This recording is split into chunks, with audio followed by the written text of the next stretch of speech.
Carly! Jay. I like catching you off guard now. Unless you're like waiting for it. I was kind of waiting for it. Okay. A promising young drummer enrolls at a cutthroat music conservatory where his dreams of greatness are mentored by an instructor who will stop at nothing to realize a student's potential. Wow. That seems like a terrible... It's not good. IMDb, what are you doing? It's hit or miss with those summaries. Yeah, I feel like just not to the point. No. That one's very misleading. Yes. I think if I read that on IMDb, I'd be like, pass. So that sounds a lot like the premise of 2014's Whiplash. Yes, which is what we were talking about today. Interesting. Written more. and directed by one of our favorites, Mr. Damien Chazelle. We do love him. Big fan. I think this is going to be the start of what I like to call the Chazelle-a-thon. Yeah, you had a name and everything. I love that. I was ready for it. We're going to talk about all his movies. This being his first feature? No, second. Second. We already talked about his first feature. We already talked about his first feature, which was a movie called Guy and Madeline on a Park Bench. Correct. So we already posted that. You can give that a listen.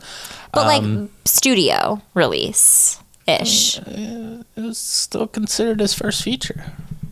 So we're just gonna say that the movie.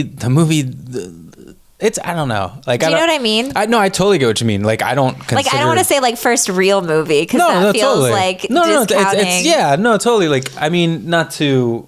But like any comparison whatsoever, but like I don't consider the movie that I first made like a first movie. Like right. That's just like a test run. I feel. Yeah. It got distribution though, so like technically it's a first feature and it's out in the world. So That's it's like true. it is what it is. Yeah. So it's kind of like this. I don't want to say it's the same thing, but like I'm sure he's not like, yeah, man, you gotta go check out my first feature. Mm-hmm. You know, he's probably just like, damn, I really wish Whiplash was my first. Not all of us are Quentin Tarantino. Okay, not all of us are just come out of Paul the Thomas gate. Harrison. Yeah, just coming out of the gate like, hey, check out this, So check out hot. this fucking thing that I did. Anyway, and getting off topic here. What are you eating? I'm eating. I'm so glad that you dived into it so early because. It looks beautiful, so I need to get into it. It is a chocolate cream pie with lots of whipped cream, which I'm just eating the crust first. aligns to Whiplash. Wow. I see what you did there. Whoa. We went to a new place Yeah. called Republic of Pie. It looks like a hot chocolate, but in I pie keep form. eating like everything but the actual thing, so I just had the cream. Cream was good. Crust is okay. Mm-hmm. Ooh. Oh, that's a dark chocolate. Mm-hmm. And I'm real into it. Mm-hmm. It kind of tastes like, I like how you leaned into the microphone for that. I'm real like, into I'm real it. into that. This, it kind of has like a pudding vibe, like a chocolate pudding vibe. You know what's funny?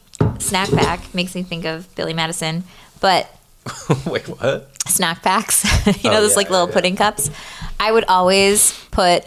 Where's my snack pack? I thought I packed your snack pack. We got to talk about Billy Madison. We will 100%. I literally just brought up Billy Madison to my friend the other day. That's why it's funny you're talking about Billy Madison.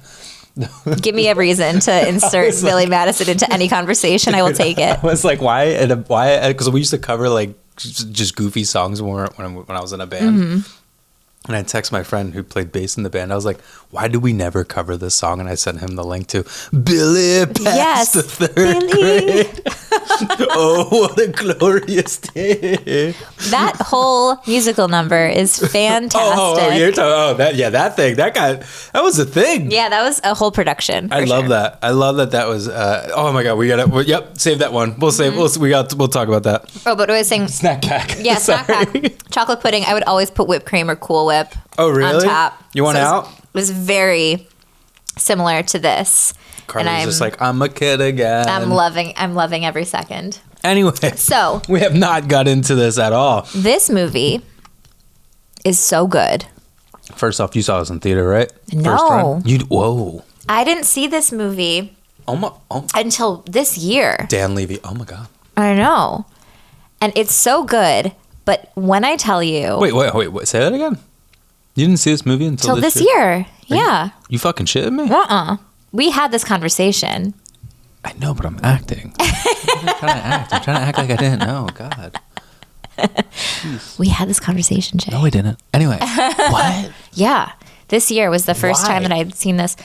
I don't remember, The to be hell's the matter honest. with you? Because I think, Someone just doesn't like good movies. no, I love good movies. I love Miles Teller. She was like, it's a Blumhouse movie. I'm not watching it. I didn't even realize it was, when I saw Blumhouse pop up, I was like, no shit. Yeah, the trailer made it look so good, but also so intense that I was like, I think I need to be in the mood to watch this movie.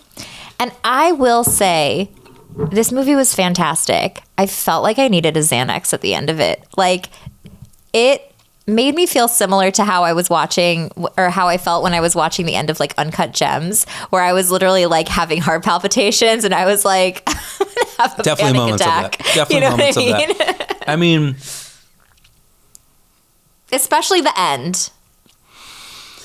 this movie, so when you say like to be in like a headspace, Yeah. I guess like maybe I feel that way. So I don't feel that way necessarily after seeing it, but when I saw the trailer, it just looked like I don't even remember what the so trailer was. intense. It's basically like J.K. Simmons yelling I love that. and Miles Teller being like, ooh. I'll play drums. Yes, master. Yes. I'm Yeah. so sorry. I think I feel that way. I think that way with this movie, where I'm like, oh, do I want to watch this? But then when I put it on, I find myself sitting. It's part of like the group of like Goodfellas, Pulp Fiction, like all those movies where it's like, oh, it's so long. Do I really want to watch it? But when it's on, you'll just sit and watch it. You're like, absolutely, I do. I want to watch the whole thing. Because this movie's not long. It moves so well. So the movie's an hour and 46. And it fucking moves. It moves really well. Sure as shit doesn't feel like an hour and 46. I think, though, you can see a lot of similarities in film style between this and Madeline on the park bench. Like especially like the city shots, like of him, maneuvering. Yeah. So it definitely makes sense as like a second feature, I guess. But it's so good. It moves so well. J.K. Simmons, he won like 46 awards. I don't know if that's the exact number, but it's like something I saw crazy. that. It for was it. like something like over 40. And he deserved it. 120,000%. He kills it in this. Miles Teller also does, but like, holy shit. Yeah, I'm looking at my notes to see, because I know we jump around, but yeah, I'll just go ahead and say right now, for this movie, I think J.K. Simmons is the winner. His acting is phenomenal. Yeah. The dialogue that he is given, he just runs with it. I am kind of curious on how much is improvised, if any. Yeah. I know that, well, I don't know, but like according to the internet, which is what we're really diving. We're going straight in. Yeah. But in the scene where J.K. Simmons yells, "I will fuck you like a pig," you may notice that the camera cuts away from him when he delivers that line. The line was actually taken from the short film. The original line was, "I'm going to gut you like a fucking pig." Damien Chazelle thought the new line was hilarious and included it in the production script. Simmons thought it was ridiculous and refused to say that line, but Chazelle included the mistake in post-production anyway. Oh, that's fun. Which I think works 20,000 times Because better. it's like, oh, jeez. The word, yeah. You're like, And that's why the words that the dialogue that J.K. Simmons uses throughout this movie is just holy shit. it's like, how is Can't this guy not arrested immediately? too. Like, fired Definitely ain't immediately. making this movie in 2024. I mean, shit, it's been 10 years now. Yeah. Where are the 10-year screenings at for I this? know. For this fucking masterpiece. I'd be there having I would be there. an anxiety attacks while watching this movie. So I don't get that way, like how you mentioned, like Uncut Gems. I Oh don't my get that way gosh. with this movie, I just find this movie just so engaging when watching it, and just like the performances from her, because like exactly, I think Miles Teller did phenomenal as well. I absolutely But- find it engaging, and it's not the whole movie. Spoiler alert. This movie's 10 years old. There's gonna be spoilers. Yeah, but like at the end, basically when he like gets into the car accident and just keeps going, Oh my I'm just God. sitting there like, I'm freaking out. Like, I remember seeing this movie in the theater. yeah. So I'm like, Which is actually kind of weird because I definitely saw this movie, or maybe I did see it out here. I may have saw it at the ArcLight in Sherman Oaks. But I totally remember seeing this movie in the theater. And when that moment happens with the car, like you felt something was coming. You're like, wasn't expecting a fucking bus. You're like, this is or another car or a truck, whatever it was, coming straight at them. And it was just like, whoa. I was like, oh God, I feel for him, but also he's fucking crazy. So a run-along theme in all of Giselle's movies are like the dreamers. Yeah. The pushers, how far will you go to do what you need to get done? Which I focused, so laser focused. Yeah, I love that. Mm-hmm.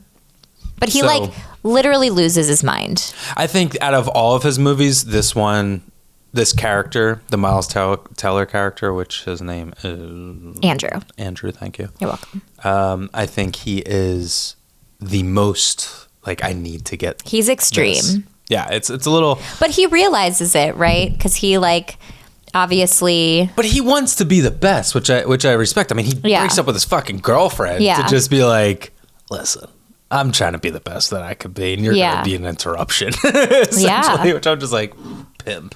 Is it? You're going to be alone forever. It's okay. It's okay. It's okay. But he realizes the error of his ways. She just wasn't the right one for him. I mean, he goes back, and she's not available, so... He was sad. Sometimes that just happens. But she wasn't the right one for him. Yeah. She wasn't going to be there for him. The one that got away. She tried to be. He was the one that was like, you're a distraction. I got to cut you loose. I mean, she went on to be Superwoman anyway, so who cares? Yeah, she won. Did. She won, I guess. This movie was shot in 19 days. Mm-hmm. But way before it was filmed, Damien could not get funding for the movie, so instead turned it into a short film and submitted it into the Sundance Film Festival in 2013. The short film ended up winning the Short Film Jury Award, and he got funding soon after. Because he had the script before, right?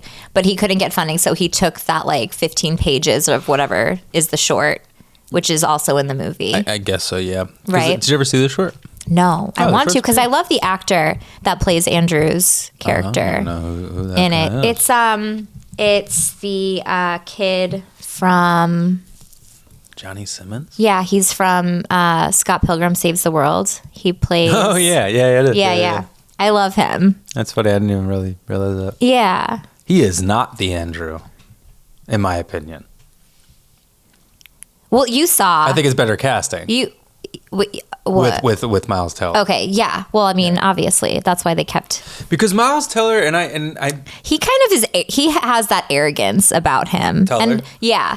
To be fair, like, I haven't seen the short, so I can't speak to...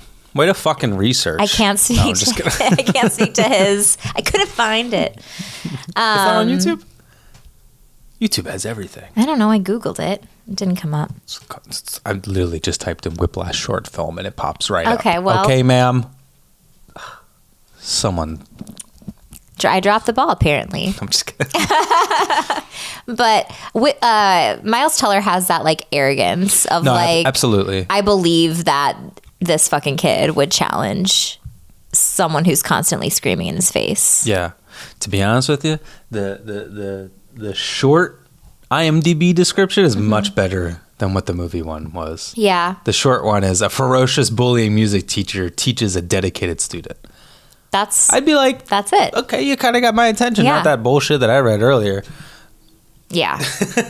Yeah, I completely agree about Teller being that way. And I have a note for when we do discuss La La Land because, well, I'll get there when the time is to get there. Teller just has, like, I don't know the right word. Arrogance is a good word for it, but he has just, like, he can play, like, because, like, I mean, just, like, I just have the IMDb up of Whiplash, and it's just showing the trailer, like, on loop. Mm-hmm. And you can see where, like, Miles Teller, you could see that, like, push that he wants to have, but also, like, But also, like, I know I'm good. That, and then also just, like, being a little bitch. Yes. Because it's at the part right now where he's, like, crying and all this shit. Like, yeah. So, like, you can see that wide span of a great actor that he is. Yeah. And I think that's why he's perfect for us. That other dude, I'm just like, I don't think he would have been able to hold. He looks so sweet. He looks too innocent. Yeah. So it would have been too much walking on. Yeah. And I wouldn't have been I wouldn't have believed him trying to challenge this. On that last act, I would not have been sold. Totally. 100%. But this movie was, as I said, was a Blumhouse production of sorts. It was an anomaly. So I think when I was watching it, I texted you immediately. And I was like, Blumhouse? Jason Blumhouse. But it was an anomaly. I always just say Jason Blumhouse now. I know. We were He out makes fun of somewhere. me. We were out about somewhere. And Carla's just like, Jason Blumhouse. Like, And I just was like. And I immediately froze. It was like. But you said it so serious, like that was his name. I did. And I was just kind of like, I buy that as his name. I'll take that over Jason Blum. Just call him Jason Blumhouse. So I just say Jason Blumhouse now. I hope to have a meeting with Jason Blumhouse one day and just be like, Mr. Blumhouse, how are you? I mean, he is Blumhouse. He is Blumhouse. So fuck it. It's so funny. But a producer. I don't know why the fuck I was just sounding like fucking Porky Pig. No, I think you're right. It's Porky Pig. That's all, folks.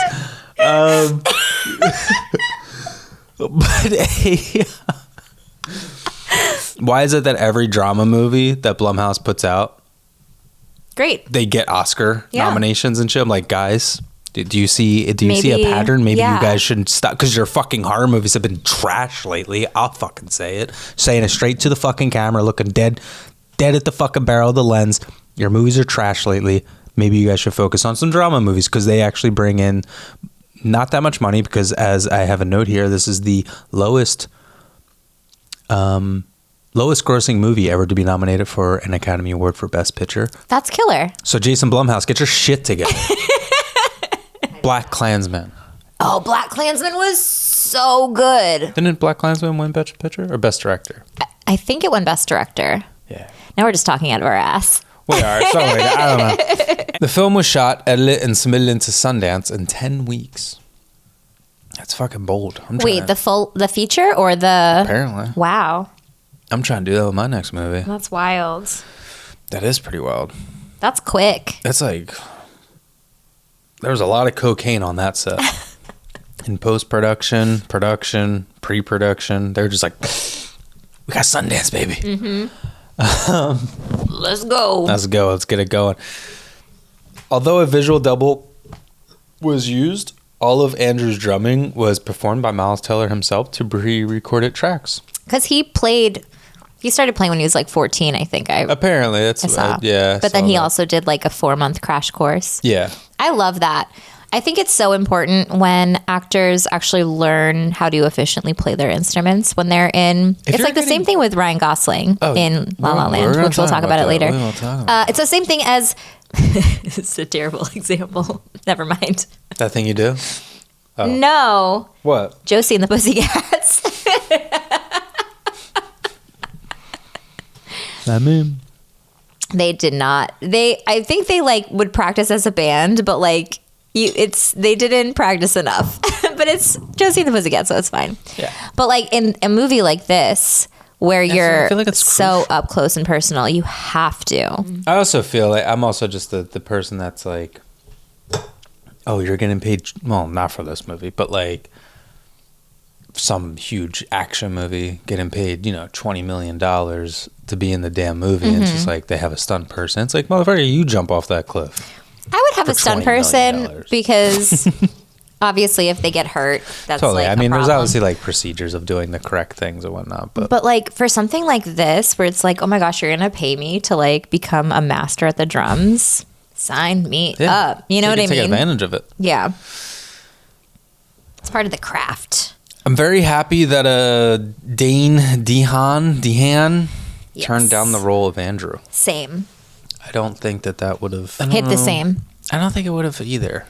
So when I think of him and I think of Cure for Wellness, and that movie's not my favorite. And his character, not great. So when I think of like translating that into this, like Miles Teller was the perfect person to play this role, I think. I think Miles Teller is just the best.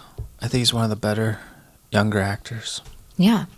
Out right now. I mean, younger. Yeah. I think he's my age. So he's at least in his 30s. Yeah. It's so weird that he's not in more movies. I feel like there's a reason, but I don't remember. I was really excited because he was in a lot of things around this time, I think. I can't like think of like a big studio movie except for Top Gun. That was more recent though. That was like his comeback. Yeah. No, because he was in Fantastic Four. Oh yeah, I forgot about that. He was in that romance movie. I really like with the What's-Her-Face. Spectacular Now. Oh, he was in Footloose. Footloose. Yeah. What?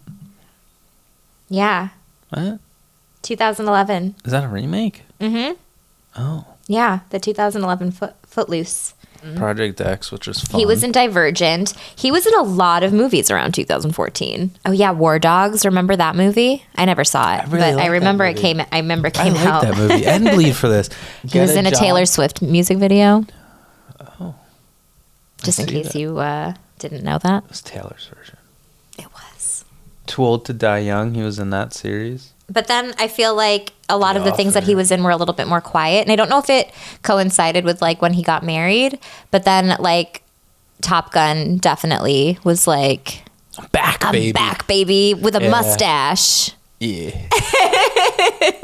I ain't gonna fucking lie. I definitely was like, I want a mustache. He pulls it off. He totally pulled it off. He really pulls it off. That was a great mustache. It was a great mustache. Yeah, I'm not a mustacher. You have a mustache, but like also a beard. It's a beard going.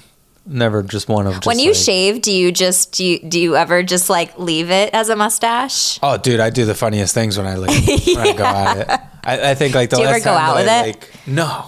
I do. I mean, there was like you're like I'm just gonna be this guy like for a week. There was like 2 months where I had a mustache because me and my cousins we were just like we're gonna have a mustache. Yeah. So we all just had mustaches. You grow very solid facial hair. Some people aren't that lucky. I don't know. So you could, I'm just saying, if you wanted to have a mustache, you could do it. Are you tempting me to try? Should I just do a mustache? I just never shaved this stuff off. Yeah. Well, I mean, that's what would entail.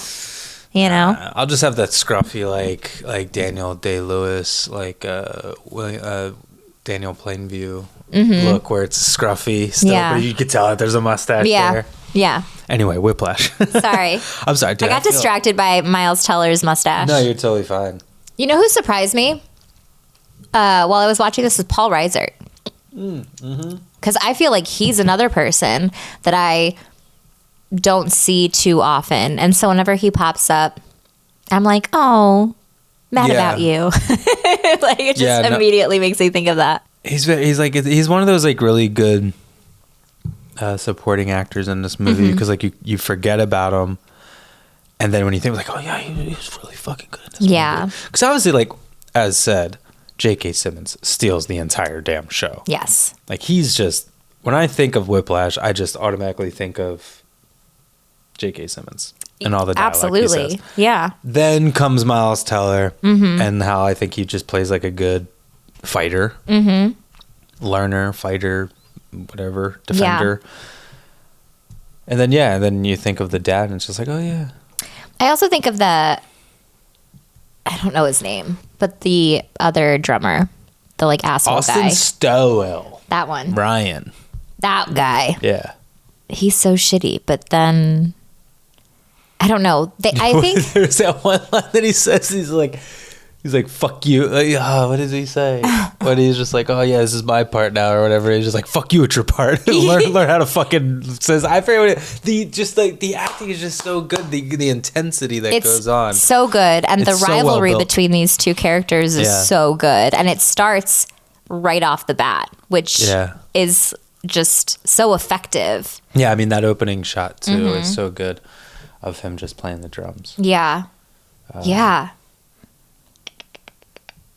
All in all, I just think, like, I regret not seeing this movie sooner because I feel like I've been missing out because it's so good. I am a little baffled that like you didn't see this upon as much times as you go to the damn movies. I know. And you didn't see the good one. That was like me with La La Land. Though. Yeah. I don't know what happened. Regretted it. But I don't think I needed to see this in theater. Like, would I like to? Absolutely. But I don't think I missed anything by watching it at home. And No, I don't think so. It works both ways. Yeah. I think so. And I remember I wanted to see it for a long time, but it was never streaming anywhere. And I think this year it finally was streaming. And so I finally was able to watch it. Yeah. Yeah, I don't think I've ever seen it streaming. I don't know. This is one of those movies where it's like I bought the 4K for it. I bought the Blu-ray. I got it digitally. This is just hands down one of the... It's such a solid movie. It's so weird because it's like all of my favorite movies aren't like part of like my top like 5 or 10. Like this should be in like my top 10, but it's like not for whatever fucking reason. But it's hands down. I'll be like, this movie's a masterpiece. I think for me, it's streaming on Netflix, by the way. I think for me, when I put movies in my top list, it's a movie that like... It may not be the best movie, but it's a movie that I love that I can watch over and over and over again. And so, like, this movie is fantastic. But you're right. Like, when I go put it on, I'm like, ooh, am I in the mood to watch this? Yeah. But, like, you know. But then when you're playing it, it's just like, okay, I'll watch it. Okay. Oh, God, it's so good. Yeah. Yeah. So. Yeah, I feel there's so many times where there's so many movies that are just like that where I think it was, like, even just, like, texting you the other day, and I was just like, I just need to make a movie like shelf of just like these are the go-to movies, so like when I don't know what to watch, but these are those movies. I have a drawer of those movies. It sounds personal. Kind of. There's a lot of people have personal drawers. People do. My personal drawer is full of DVDs and Blu-rays. Yeah. Do you want to see what's in here? Do you want to see my fun drawer? All 3 editions of Princess Bride that I have. Note to put in the beginning. This movie was made for $3.3 million estimated, and it grossed worldwide $49.4 million. Not bad. Not bad. If not bad at all. If Chazelle Pants got a dime of that, he probably doesn't really have to work much. Yeah, but he does make masterful movies. Well, not according to, Babylon people. Babylon's good, and if you're not on that bandwagon, you should get on the bandwagon. I can't even say it. We will be talking about Babylon. We are. So, like I said, this is the first episode of the Chazelle-a-thon. Obviously, next we are going to be talking about La La Land. We'll also be talking about Babylon and First Man, which I always forget that Damien Chazelle did. Chazelle is another one of those directors where you're like constantly I put him in with Tarantino, where when I like watch, I don't know, I'll watch Reservoir Dogs, I'm like, oh God, this has to be his best movie. Yeah. And then I watch Pulp Fiction. I'm like, oh, God, this has to be his. This one. Yeah. This has got to be his. And like, I'm partial to Kill Bill. No, because then 1 and 2. Dude, that actually, when the last time I watched that together, I was just like, oh my God. I think if anybody was to be like, what movie should I start first with Tarantino? I'd be like, Kill Bill 1 and 2. Just watch them both back to back. They're so good. They're so good. And they're so, I think. I don't know what, it's terrible. No, they're so good. And we'll probably have an episode about them too, but I also just love like the variation. Like it's the same story, but they're 2 different types of movies, which I think is just brilliant. Yeah, 1 and 2. But Chazelle's like his movies too are the same way, where I'm just like Whiplash. I think besides his first movie, if you want to call it his first or not, that's like the only one I'm kind of like, I don't need to watch it again in my lifetime. But also I can see what he was doing with it, and you can see like it reflected in the movies that he made afterwards. And I think that like especially like the jazz music is such a common theme, and like obviously this script was made with the thought of like how things were in his high school jazz band and stuff like that. So like apparently this is fucking wild. The competitive nature of jazz, which is true because I've never been in jazz band because I'm not talented in that way. You're a fucking nerd. No, I'm just kidding. Whoa, I am. Just not a true nerd. I don't have the drumming skills. But yeah, I think that that's what makes his movies so great, is that they're so personal. Totally. And that's what makes this movie so great. Yeah, I mean, each one of his movies, every time I put one on, I'm just like, it's his best. Mm-hmm. And I don't know. I still, I think as of right now, I'm standing with Babylon to be his best. I'm excited to revisit First Man. But that's another one. When I was rewatching, I was like, this movie might be his best. Yeah. It's fucked up. Yeah. So. Or fantastic. What? It's not fucked up. Wait, what? That you can't pick your favorite. Well, it's crazy because there's not many. I mean, it's like Because people always will think of like, oh, Scorsese's like one of the best directors. It's like there's a handful of Scorsese movies. I'm just like, Yeah. but there's only like a handful of directors where it's just like every single one of their movies is just like bangers. Yeah.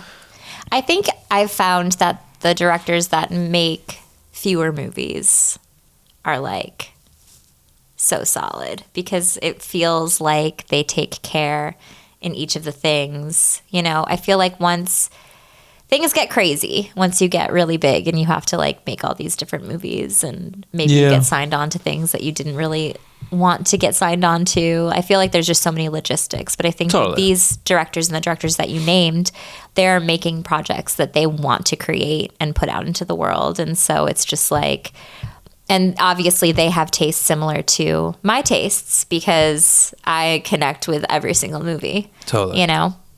Totally. I love movies. She loves movies. I love movies. I love this movie. I love this movie. This movie is so good. It is also, dare I say, the only movie of Chazelle's that's not shot on film? I don't recall. Was Babylon? Yeah. Oh, yeah, that's right. Because yeah. Was First Man? Yeah, that was shot on all sorts of films. He shot that on IMAX. He shot that on 16. But yeah, I think that this is the only movie of his that was shot digitally. Interesting. Because even his first movie was shot on film. I mean, I'm sure after this movie, he got way bigger budgets, so he was able to. Yeah. So, makes sense. Totes. The logic of it all. Totes. Well, that's really all I have to say about it. Same. I love this movie. If you haven't seen Whiplash, go see Whiplash. It's on Netflix as of right now. I don't know when this is airing, so. Yeah, so I can't promise that it's still there, but. Alrighty. That's it. Okay. Okay, bye.